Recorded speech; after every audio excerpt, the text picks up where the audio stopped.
it's exciting to be able to bring students into this. And I've been amazed at the interest that students have had. We've had, a series of students who have not had background in agriculture that really want to look at these issues and how can we have practices that maintain soil health and help the environment. Kathy, you touch on an interesting point there. I think we often don't talk enough about the role of landowners in all of this shift and change, landowners who are not farming. And those conversations can be really difficult often because no one wants to force someone else to change or do something they're not comfortable with. What do you recall, did you feel any of that when you talked to landowner renters about your requirements for the land? And how, can you just say a little bit about how you handled those conversations? Yeah, I think some of the renters were more excited about making the switch than others, but we just had made an agreement that they had to do these new practices, and I think they've all found that over time that it works out.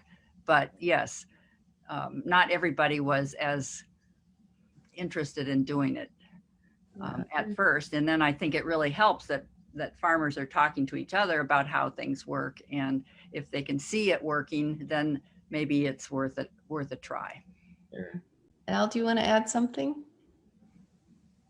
about that evolution? I know. Yeah, I want to add. I've been here quite as long as everyone else, but yeah, well, right. The evolution has been actually an amazing thing for me to watch. Being the newest comer to this group, I've been here with Cannon River Watershed Partnership since 2017. Moved over here from Wisconsin in 2015. So my wife and I sold our dairy and we landed in Northfield. And I ended up working for Cannon River Watershed Partnership on some agricultural projects, really focused on interseeding cover crops. And, sort of right out of the chute, this small watershed out there by Dundas, the Rice Creek watershed, just, lent itself immediately, in my view, for a watershed where we could really begin to sort of have a test model, a place where we could demonstrate how land use practices can actually impact a stream. In the end, it all goes to the stream. And then, when you take a big watershed, the Cannon River watershed, nearly 1 million acres, 946,000 acres, and you have goals like, let's plant 15% of that watershed in cover crops. Well, it's hard to see a difference. It's hard to actually see what that means and to really change the conversation in the coffee shop among growers. And it's really hats off to the farmers there in that Rice Creek watershed, Tim Little and his cohort of farming neighbors out there have really grabbed a hold of this project and said, we don't really care what folks think about us right now. We're just going to do this thing. And they have done it extremely well. And, all of the pieces were all set in place with all the great history that St. Olaf College has had working with students and in that Rice Creek watershed and neighboring watersheds interested in water quality and the biology of the watershed. DNR hasn't been mentioned yet, but of course they've got a lot of interest in that watershed. They've used it for years for taking brook trout, fingerlings and egg stock and stocking other streams in southeast Minnesota because it is a self-sustaining brook stream. And Rice SWCD and Steve has been with them for a long time, and that board of directors there has just been extremely supportive.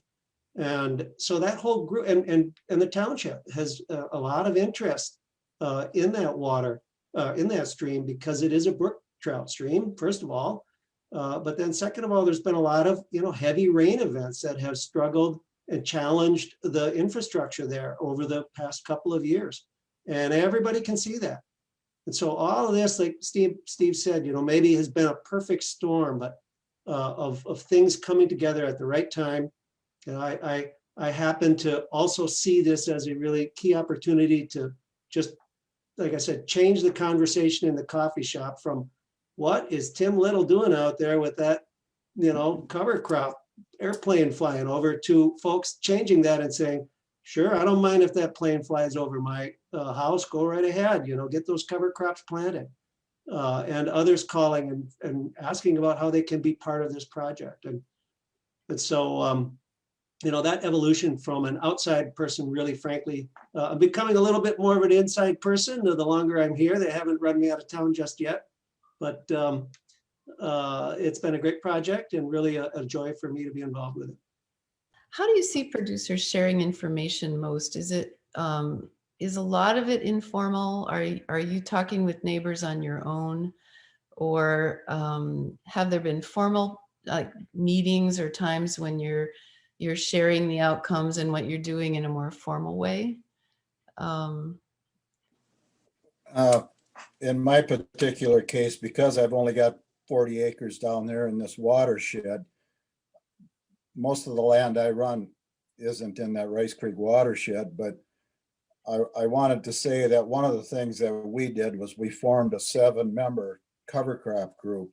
And that's how we've shared a lot of information, because it's just the 7 of us and we're not afraid to spit out a few numbers, if you will, and share the facts. And that's really helped our group a lot. And again, I know we're talking about the Rice Creek project today, and that, well, one of the neighbors down there is in that group with me. But in the neighborhood, I guess we've shared a lot of information, and then we've gone to a lot of different cover crop meetings put on by the SWCD and a lot of the SWCDs in the area. And I was lucky enough to go to some really good ones, guys that they had brought in, like Gabe Brown and Ray Archuleta, and a lot of really valuable information. And I learned enough to start knowing what to look for. And when you start doing that and then seeing it with your own eyes, then it just kind of snowballed from there. Mm-hmm. Does your small group meet regularly? I would say on average 3, maybe 4 times a year, mostly in the summer. Yep. And then, of course, with this COVID thing, that's kind of messed us up this year. So yeah, it's made a lot of changes. Yes. Are ag retail advisors part of this conversation? Agronomists? Not as much as they should be, I would say. And I think that they're getting better in that regard. But there's still a few that are very hesitant, because it's not business as usual. It's something new, and they're trying to cover acres, and maybe they don't want to mess around with something different, Some are getting better, I will say. Yes. Several of you mentioned the college students and their involvement, and I'm wondering if you'd just comment a little bit on how the participation by college students, what that brings to this community effort that monitoring by MPCA or some other agency does not bring. It does a couple things, at least from my point of view. One is on the student side, because it starts to bust some of the myths that they have internalized about agriculture and agricultural practitioners, especially commodity crop farmers. And that sort of a stereotype that maybe these farmers aren't really as concerned about the land and their well-being, that they're only in it for the money, and that's all that drives all sorts of enterprise at all, that there's no ethical responsibilities under consideration in any of this. And by getting them out on the landscape and to have them physically observe and see this delicate approach to agricultural enterprise, that farmers are going through iteration and adaptation, both in practices to weather, to planting season, to varietals, to all the different components that are going on to make an enterprise that is sustainable year after year after year, all of a sudden opens up opportunities for them. So I think that's one of the major things for us, is really to show a different side of farming to our students than what they might be seeing in the typical newspaper article or broad commodity narrative. I think the second part is actually to have the students think about what it means to be in partnership with landowners, practitioners, NGOs, agencies, nonprofit, government, et cetera, and to think about when we can come together and find ways to collaborate, what is possible from that. And what is possible is also this developing of data that is directly related to an individual practitioner's field space. That it's not an abstraction of some test site, it is theirs, and that we want to show students that data isn't just for a scientific community, it isn't just for a regulatory community, it's actually for the community writ large, including those people that are practicing on it. And I think that helps them shift the mindset about what science can do, what agriculture is about, what it means to be a civically engaged person, and really sets them up for the future. And then really giving them a different perspective in how to actually think about where does a lot of chemical material as well as a lot of food staple actually come from, and what are the challenges embedded in that and how we can work together. And I'll let others take it from there. Yeah, I'll add to that, yeah, there's clearly a lot of benefits to the students in terms of learning about agriculture. And I think it's really important to see how most research is done as part of a larger group, and you need expertise from multiple disciplines in order to put together the whole story. And so I think those are really, really useful things. I think from what I've seen, that the farmers really like interacting with the students and feeling like they're sharing some of their knowledge and expertise, and realizing that this is going to go beyond, you know, the local community, because these students are from all over the place. And so if they get to know farmers and farmers get to know students, I think it's a win-win for both groups. And you know, one thing about undergraduate students is that they graduate. So, you know, maybe they learn how to do a certain thing and then they're gone. And so, you know, they don't always get to see the end of the project, but they've had a significant role. And I think it's mutually beneficial. Mm-hmm. We're getting close to the end of our conversation time. And I want to take that, put a little twist in the end of this question, kind of building on that. You know, here we are, you are a more diverse working group than many groups. And many people struggle to build these open, trusting relationships you have over to achieve the kind of outcomes you're seeing. How have you self-organized and define your goals and roles? Clearly, somebody's got to take the reins and plan the meeting or create some sort of organizational structure. So before we move on to the breakout groups, I'd really love to hear you address that. Al, maybe you want to start? I guess I'm unmuted right now. Something my wife doesn't like all that much. So I think that mute button is needed in most marriages, frankly. But yeah, the leadership, the organization to the effort, for the most part, I believe would say that it's fallen on CRWP to make sure that communication has happened across, you know, this group that you're seeing here. And it's a pretty darn skilled group that I'm working with, so it hasn't been a large burden. Tim mentioned the communications that he has and that small group of farmers, that 7 group of farmers, that I don't have any activity doing that communication that they create among themselves. They've done that on their own. That's 100% their deal. And it's really exciting that of the models that we're talking about today, that's a model that could and should be repeated over and over and over. So really, really well done there. But in terms of the actual project, getting the data collected out in the field, both the cropping data from the farmers, the sampling work that we're doing in the stream and in the tile lines, the analytics pieces that Paul and Kathy help with, and all of the work that Steve's team, the SWC CD does in terms of the contract arrangements. You know, I just make the prompts, make sure that everybody is in communication with each other about how these things are going to happen. And of course, you know, that tremendous professionalism that is existent there comes forth, and you know, the activities happen.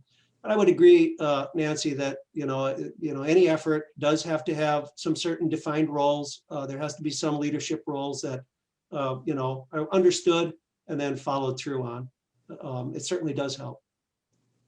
And, you know, especially if you're writing a grant and, you know, we have grant support to do this project, somebody has to ultimately submit the grant and be the principal Yes. investigator. And so it's been really helpful for those of us, you know, that are doing parts of it to have the Cannon River Watershed Partnership take that role.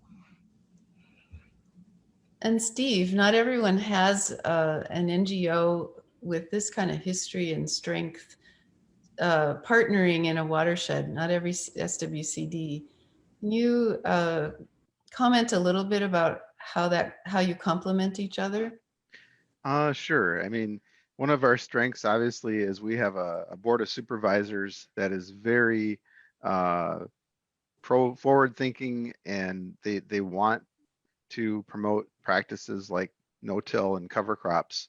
And so having that backing from our board really gives the staff the flexibility and the motivation to go and pursue that on a large scale.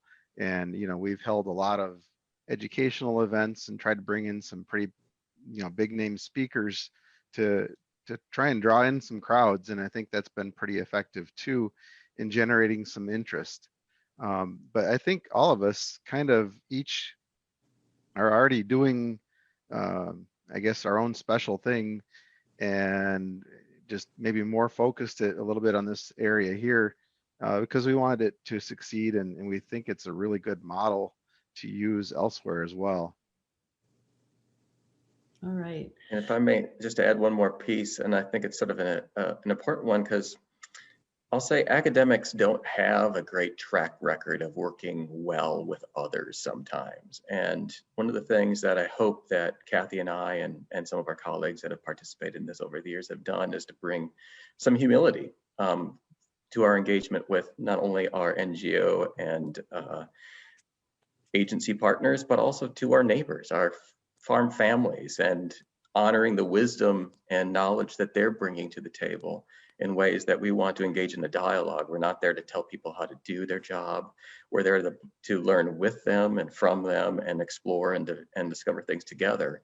And I think that's another important piece, that you really have to have a mindset of openness to both hearing the lived experience of others and then responding to it in ways that invite additional action and dialogue. I would say that's an eloquent end to this conversation. Thank you all for this part and for sharing what you have shared.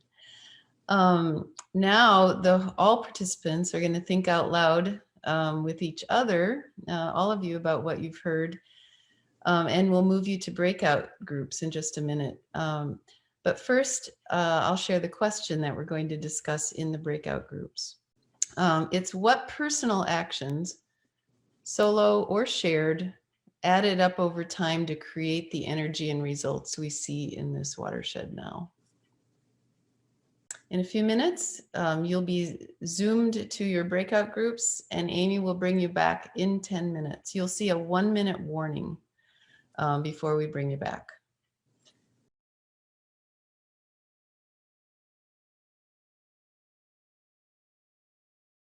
Hello, everyone. Okay, we want to hear what's on your minds. If you were the group leader in your small group, please put your name and your group number in the chat, and we will be calling on you. All right, looks like Sherry put her name in the chat. So Sherry, let me get you spotlighted with group 3. Go ahead. Okay, we talked, some of the actions that stood out to us was taking the time to take a look at that baseline of data and be able to see where things stood, but then also be able to measure change over time, and that the data was available for everyone who was interested. The straightforward conversations that landowners had with renters and the requirements that would be involved kept things, with fewer questions. It was just really evident early on. The focus on education and outreach through the cover crop meetings, field days, and events that the SWCD held really helped early on to help familiarize people that didn't have a background with cover crops, with it being new. The attitude that some of the early landowners took of not caring what other people thought and just, I'm going to do this and see what happens, that's really key to, somebody has to do that in the beginning to be the one to show the change. And just that the practices that landowners and growers use grow and build over time. And so it's okay to start with one thing and then have them add on other things, no-till, then cover crops. It's not going to be everything all at once. Those were some of the highlights we saw. All right, thank you, Sherry. Next up, we've got Heidi with group 5. Heidi, go ahead. Hi, everyone. In my small group, we talked about how Tim trusted the Soil and Water Conservation District enough to, try something new and work with them. And we talked about how it's really hard, even for the rest of us, but sometimes hard for farmers to try something new, that they've liked to till all their life. I feel the same way. I love tilling my garden. I love getting in there and smelling that soil return and get in there and plant my seeds. So I can feel that, from some of the farmers where they don't want it to lose that. And so we talked about that, but Tim and some of the other farmers have trusted the folks around them, the Cannon River Watershed Partnership and the universities to work together. And some of the other smaller actions we saw, it takes a diverse community coming together. The university coming in with their students and working with the farmers, and that's really neat to see. We don't see that in all the watersheds we work in, so that's pretty unique as well. And Paul was saying, I really agreed what Paul was saying about how academics haven't always had the best track record, but they've worked and made those things better and made it better for not only their students, but the farmers in the watershed. So we're really excited to see these actions all come together and create change. Social change is hard, but all of these folks working together, it's really great to see, and we hope to drive that success in other watersheds. The next group up, Tim, go ahead. They asked me how that group got started. I guess was our biggest personal action, and I told them that one of the keys to a cover crop group like that, I think, is to keep it small, 6 or 7 people, because you get any more than that and you can't make decisions. And it's been key to share information. We trust each other, so we're not afraid to pick up the phone, give them a call. Hey, check this out. Look what I'm seeing, and there's a lot of that goes on in that group. And it's been really instrumental for me to learn more about the cover crop and the no-till, and because it's not easy. You're trying some things that you're not used to doing. You're seeding plants that you're not used to growing, and so it's new and it's different, and it's been huge to have that support. Thanks, Tim. It looks like that's all we've got, Nancy. So if you want to keep moving forward. Okay. Listening, it caused me to reflect on the baseline respect that that is necessary, and certainly happened in this watershed. And just an overall movement toward wholeness. I mean, toward connecting in ways across between organizations, between individuals, connecting knowledge, really seemed to be a theme as I listened. We want you to be able to reach out to this group later if you have questions, if you want to talk further with any of the members. And Al Kraus will be the contact.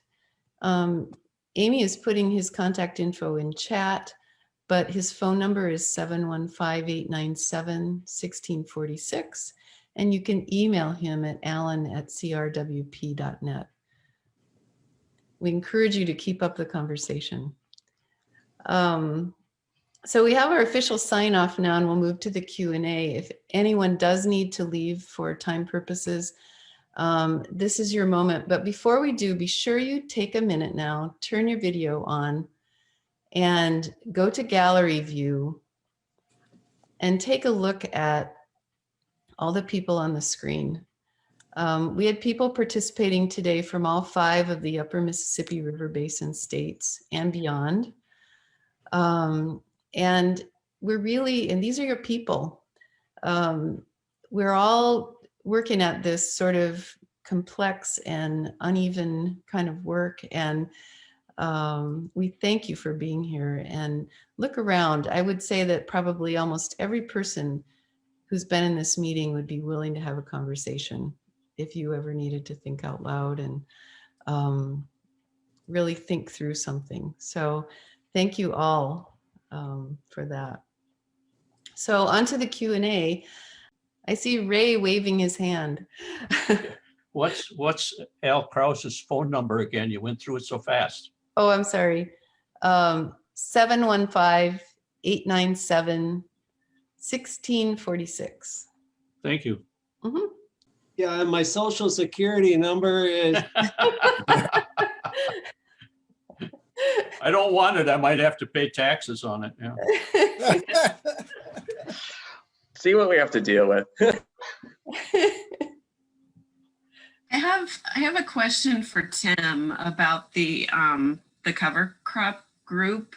Like I'm still more curious about how that group started. Like, was there one initial person that said, "Hey, we should form a club and talk more"? Or how did that happen? Well, actually, it started with our seed dealer, TJ Curtis with Saddle Butte Seed. We got hooked up with him from the start of the very first year in 2013. And he made that suggestion, and I don't know that anybody was really listening when he was saying it, to be quite honest, but we went down to the airport. We did some aerial seeding in 2015. And I was telling our group that it got to be, we didn't have any organization. We all came down there with different mixes, and we didn't have a clue basically as to what we were doing. And it took way more time than it should have to get that seed out. A couple, 3-4 days. We had some wind situations for the plane and whatnot, but there was 2 of us there, and we said, you know what, we should form a cover crop group. And that's what we did then in 2000, after that fall in 2015. And TJ had made the comment to keep it small because you can make decisions. If it gets too big, when you get together, you can't make the decisions you need to, because we actually purchase seed together. We come up with what mix we're going to use, and then we get together and mix our mixes, and then we've gone to taking it to the airport with semis in bulk, and it's just made a really good way to not only get the seed put on, but it's just a good group. We all trust each other. So when we get together, we share a lot of information of what we're seeing, what we're learning. And I think it's helped us all grow. And when you're doing something a little different, you know, it's been pretty awesome. good bunch of guys.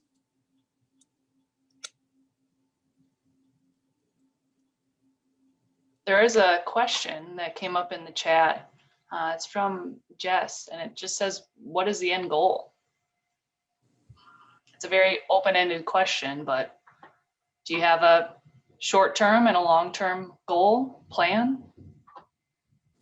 Me, keep the dirt on the farm. That's why I got started in 2005, no-till, and I listened to our University of Minnesota, help me out, guys, what's his name? The climatologist. Oh, Mark Seeley. Mark Seeley, there you go. I'm sorry, I just drew a blank there. But at that meeting, he made a comment. He said it was a nitrogen, kind of a nitrogen smart meeting, how to place nitrogen, keep it on the farm. This is back, I want to say it was around 2005. He said, you know, I really can't tell you what the weather is going to do next week, but I can tell you with great certainty that we are in a 30 to 50 year cycle of extremes. We're going to have extreme droughts, extreme wind, extreme everything, you know. And when you think back to the mid 2000s and then what we've seen since then, it's like, boy, did he hit that nail on the head, you know. But I remember going home from that meeting that night thinking that I couldn't keep farming the way I was farming. If you've got your dirt eroding, you know, it just doesn't make any sense. So that's I do a presentation with dimes. I farmed for 40, well now it's 43, 44 years. NRCS says we can lose a 5 ton to the acre on an acre is an acceptable soil loss. That's the thickness of a dime. And so I stacked up 42 dimes, and that's 2 1/4 inches. You mean per year? Per year. Yeah. And that's pretty easy to lose 5 ton to the acre. I think there's farms within a stone's throw of me out here that maybe lost 15 ton this last year because we had 2 big rain events on a lot of tilled ground. And from the road, you could see sheet and rail erosion. And it's crazy when you get that much dirt leaving. But my point is, on my farming career, if I lost 2 1/4 inches, somebody please tell me how that's sustainable. You know, it's not. So that's what got me started. And then when I threw the cover crop into the mix along with the no-till, then I started to learn all about the soil health, and I just kind of stumbled into that. But it's crazy what it's doing for water infiltration.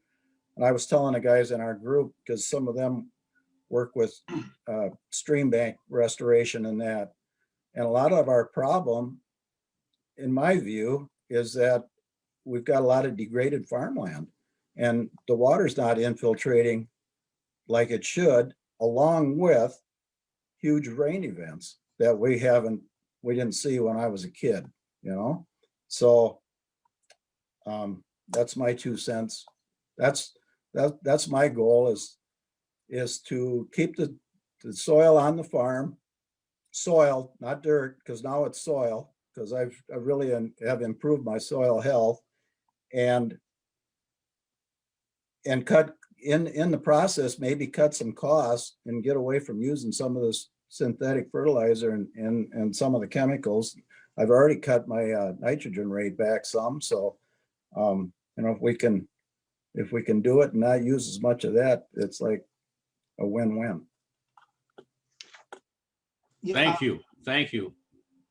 What I wonder, Nancy, I take a second also in terms of the goal that was mentioned. We do have a stated goal for Rice Creek and the project, a long-term goal. And right now, Rice Creek has listed by EPA, of course, of having a nitrate impairment. So the previous testing that Paul and his teams have done have come up with, you know, the level of nitrate concentration in Rice Creek is like 16 parts per million, right? 16 milligrams per liter. And so our long-term goal is to get that impairment removed from Rice Creek. And we're headed and trending in the right direction. It's down below 10 right now as of 2019, and our 2020 testing has it down at about 8.2 milligrams per liter. And Paul and I are still working on the 2020 data, but it's definitely trending in the right direction. In terms of a goal, that's a one particular stated goal. And then just actually to get the cover crop practice implemented in a way that, we're always in that range of 30 to 50% of the tillable acres in that watershed. So somewhere around 1,500 acres every year being planted with cover crops out there in Rice Creek watershed. So 2 specific goals that we've stated and are striving for. I would just add one more small nuance to that, and it's to try and do all of that in a way that's flexible enough for the farm families like Tim's and John's and others, that they can find the strategies that work best for their particular situation. And it may not be exactly like their neighbors, and that's okay, because the ultimate objective is to help them sustain themselves and to see all these other holistic improvements in the entire watershed. And we need an array of strategies that work for everybody. And we're not expecting Tim's to be exactly the same as his neighbors a mile away. Good point. And if we could think about this a little bit bigger, our goals now are we want to see if we can do this again and repeat this in another watershed. So that's our latest proposal, to repeat it in 2 neighboring watersheds. And if we're successful in that, I think we'll have a very good model to just utilize that everywhere. And Steve, how did you decide on those 2 watersheds? Was it a matter of readiness or location? Well, maybe I'm thinking Al might have a better answer to that question. Yeah, well, and Steve has the answer. He just wants me to do it here. Honestly, it's a matter of readiness. These are 2 watersheds that are, adjacent to Rice Creek, where we've really been able to show what can happen. Just turns out Rice Creek is a cold water stream that supports brook trout. The stream to the north and the stream to the south, Wolf and Heath Creek, are not cold water streams, or at least not cold enough to support trout populations. But many of the farmers that are operating in the Rice Creek watershed also have parcels within Heath and Wolf Creek where they're operating, and we're adjacent to where these practices have really been put in place in a much more heavier sense, a greater percentage of land. And so it just seems a natural fit to move into these adjacent watersheds and let Tim basically and his team do their work. Honestly, this really comes back to those guys, to the farming families that are out there. They're doing such a fantastic job showing us really what they can accomplish. And I mentioned this to Steve and others before, and I think to Tim as well. A meeting that was held back in March of 2020 out in that area, a cover crop meeting. There was probably close to 50 people there. And you could just sense in the room, the farming families that were in that room that evening, you could just see that it was, and I felt it, that they knew that they could do this thing now. And they knew that they could take it out there and actually make the accomplishments that we've been talking about. It's tangible now to them, and they feel it, and I think they know it. That was my takeaway anyway from that evening, and we're just looking to sort of capitalize on the momentum that's been gained there in that watershed and transfer it to these neighboring watersheds. And then, yep, as Steve said, long term, we live in the Cannon River watershed, and we want to see it go beyond, Rice, Heath, and Wolf Creek, and just keep spreading into the larger areas of the Cannon River watershed.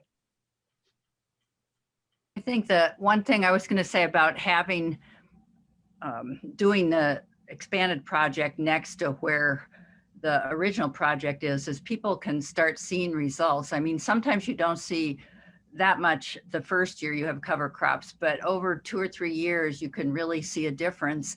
And just walking across these farm fields, you can see the difference in the soil. I mean, if you're out there, it's tangible. And so, you know, I think that maybe just realizing there really is something they can do. You know, you can see areas where the erosion is really bad and the soil is hard, and you know, it's just it makes a huge difference if they grow cover crops. I just wanted to add that 40 acres I've got in that Rice Creek watershed. The last time that saw tillage was the spring of 2014. And I haven't seen, honestly, I haven't seen any yield reductions in soybeans. I've seen quite a yield, anywhere from a 5 to a 9 bushel yield advantage, I believe.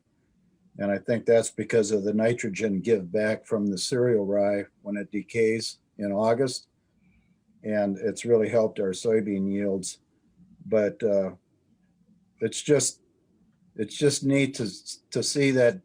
I mean, it works. I know it works because I've done it enough now that I'm not afraid to do it and kind of step outside the box once in a while and maybe try something different, because if once you learn one thing, it kind of piques your interest to well, what else can I do here, you know? And so it's just kind of a building block type effect. I think what was the question was the goal. What was the goal of this? It seems like listening to this, to me, it's the goal is to show that it can work, right? I mean, you're providing money, grant money. Tim's doing it, and he's showing that the sky didn't fall, right? He still can make a living, I'm hoping. But my question would be where, I mean, how important is the grant money? I know it's important to get started, but how much inertia do you have to get where this becomes more? Our little group talked about that nobody likes to change because they know, especially when you're running a business and it's working, you're making money or whatever. I mean, farmers, it's a tough goal. You change, yeah, that's a big risk because it's a whole year could be lost. So that grant money is important, but where do we go, you know, from there? My own view on that, I think a lot of these large companies are going to pick this thing up and run with it because they're going to use it to sell their product. You know, we're all hearing about soil health and healthier soil, healthier critter, healthier us, you know. And I think some of that might take care of itself because I think some of these companies are going to get involved, to be quite honest. But in the way I'm thinking about it, if you look at just use Iowa State rates for some of your tillage practices, if you take that out of the equation and the way I'm doing it right now, it pays for my cover crop and it pays for my application costs. So if I can do it basically for about the same money as I would be if I was doing full-blown tillage. So, and then that's not taking into consideration all of the pluses. You know, it was stated when we started today that I serve on the Soil and Water Board down there, and that's been one of my I keep bringing it up. I wish there was a better way to put a dollar amount on the soil that was leaving the farm. I mean, if there was actual dollar bills floating down the road ditch, people would be changing their ways in a heartbeat. We all know that. But I talk to guys and I know that they've got some big soil losses, and they've got some real compaction issues. And it just like you start talking cover crops and you got to quit tilling. The tillage is destroying the structure of the soil, and it just goes. You can see when you're talking to them, it's just going right over. They're not listening, and I get frustrated with that. I wish we had a really good tool for measuring soil loss and put a dollar amount on it.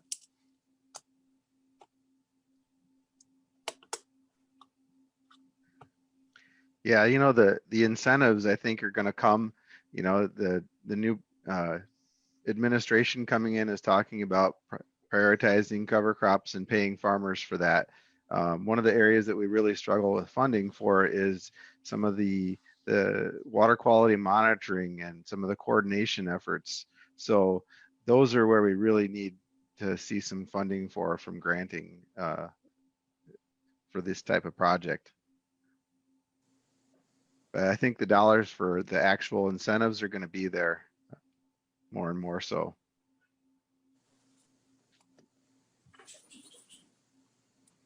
Well, I'll just weigh in really quickly here as a past farmer and someone who's working with farmers every day now again, yet I think incentives for these practices are a very important part that we all in society have to accept and simply do.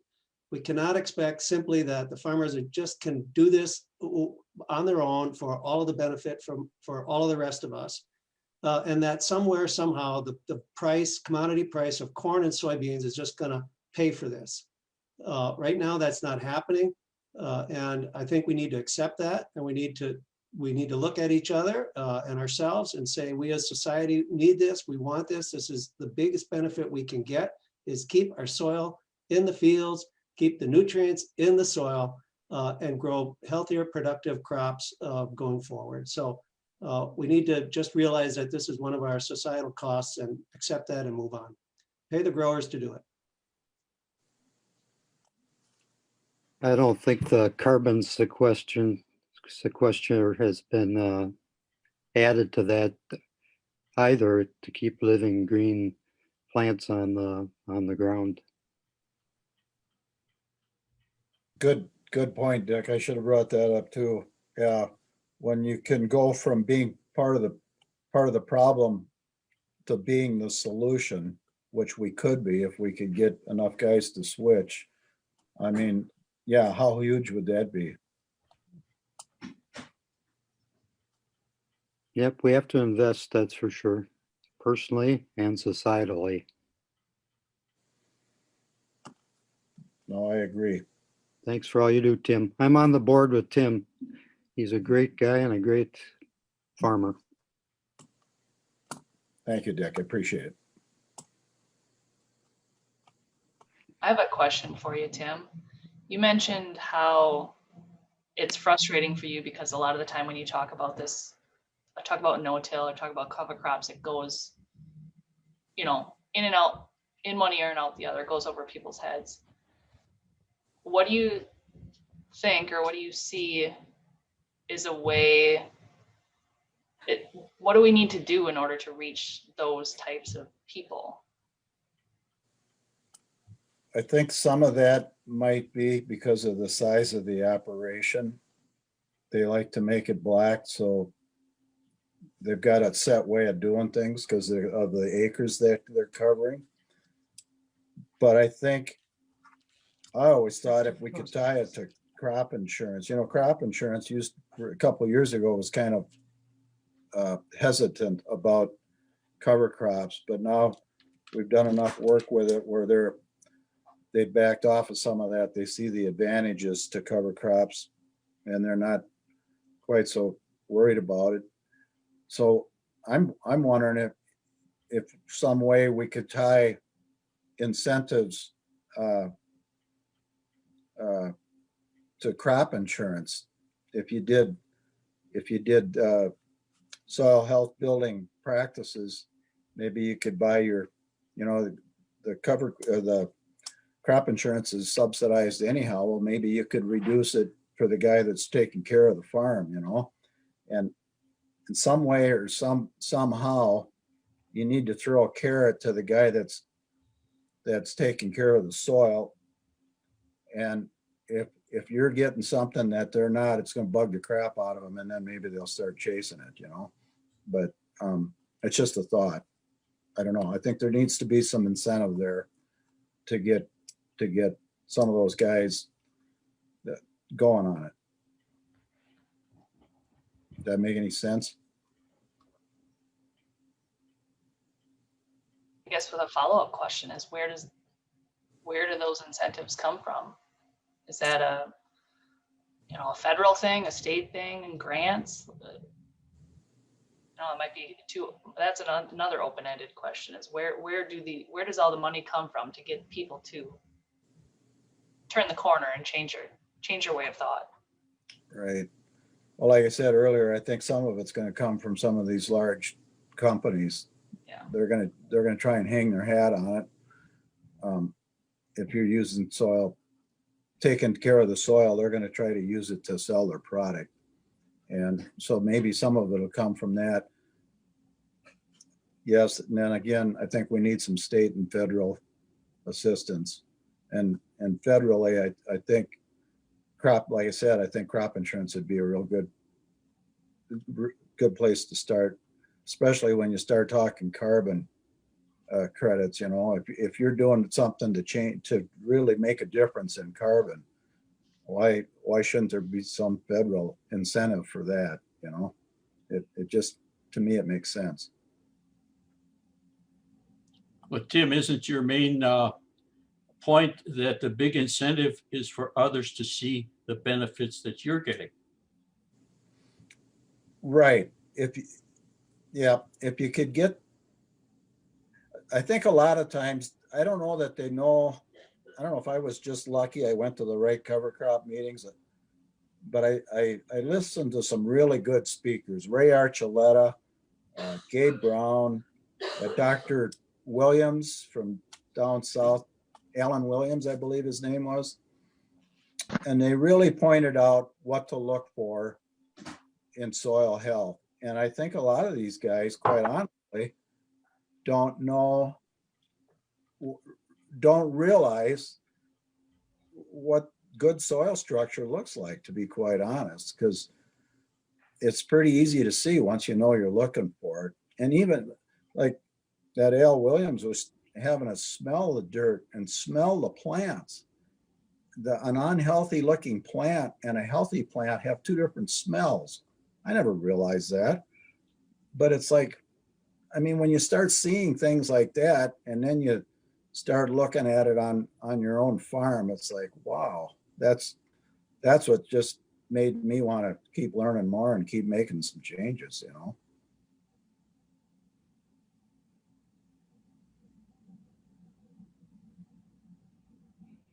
I think Tim's comment about size of operation enables that or doesn't enable that, depending upon how many people you've got involved in the operation size that you have. Do you have folks that are willing to actually step out of the cab and get down into the plants in the soil? Or is it all just about processing across the landscape to hopefully deliver something in the fall? And it's very different modes of models. I'm also interested, for me, just in thinking about, you know, how do we help what I will call the incoming generation of future farmers think about this as a default way of thinking rather than as something that they either inherited or they're just trying to get into farming from some other path. And are there mechanisms there? And I would be interested in hearing others' ideas about this, knowing that, you know, the US is seeing a continual uptick in the average age of our farming community, and that is also not sustainable.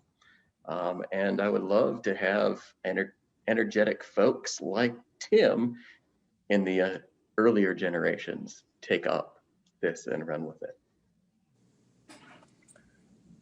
A couple more questions in the chat. Tim, do you have something to add to that? Well, I was just going to say, we were just talking about that the other day because there's so many of us that are 60 and older, and we're wondering who's going to run this land, you know. One of the comments made is wondering if it's not going to go full circle. Instead of getting these farms, corporate farms, so big, are we going to start going back the other way with smaller farms and maybe bringing livestock back? You know, it used to be I lived like 10 miles from Northfield, and I'd have to count, but there had to have been 20. Back when I rode the school bus, there was probably 25 dairies between here and town. And of course, that's all gone away. And there lies the problem. My dad was a cover cropper back in the day, and this 40 acres was his. And they had the cattle, they had the diverse crops, I mean, they had it all going. They didn't call it cover cropping, but that's what they were doing, you know? And maybe, I don't know, if it's going to go full circle and go back to more of that, where we have cattle on the land again. And I don't know, but yeah, there's a lot of guys my age, and it's kind of scary as to what is going to take place here in the next 10 years. The question from the chat is, how much data do we have on yield increase? Al, you want to talk to that, speak to that? Yeah, sure. So we just have a really small group, just started off with 9 farmers, and we're up to 12 farmers in this little project. And so we have 3 years of data from this group, and we've collected their yield information and the amount of nitrogen that they're putting on the fields. And so that's the information that we have. But I will say, in terms of the impact of cover crops on corn yields and soybean yields, CITC, I know Steve's about ready to help me out with what that stands for again, but the Midwest Cover Crop Council, I think, is a group that put together, cover crop information nationwide, and that's a really big survey. Gosh, I want to say something like 700 plus growers have given information to that. And the report last year showed, oh goodness, both yield increases for both soybeans and corn when planting cover crops or when following cover crops that were planted. So, but I know I'm going to say the wrong number in terms of what the yield increases were for both corn and beans. But in our little study, what we found was just a small decrease, 1.8 bushel on corn. And then we did see a really nice bump on the soybean yield. So about 16 bushel increase on soybean yields from when you were following a cover crop compared to no cover crops. So we have just a small data set. We don't expect it to be hold up to any sort of really testing that you would do in terms of sort of experimental design on the university experiment farms, where they really have a lot of controls. They can tell you with a great degree of accuracy and statistical significance what those how to interpret the data. We just have what the farmers have reported to us from the work that they've done over the last 3 years. So I think there's enough evidence nationwide from cover crop growers that, in fact, they are seeing yield increases when following cover crops, both for corn and soybeans. Just like any crop year, there are variations across that. Some farmers see increases, some farmers see decreases, but on average, growers in the U.S. are reporting that both corn and soybean yields go up when you plant cover crops. Now, I'll just add, we're trying not to look at yield. I mean, I look at yield, obviously, but I'm trying to look at return on investment more than yield.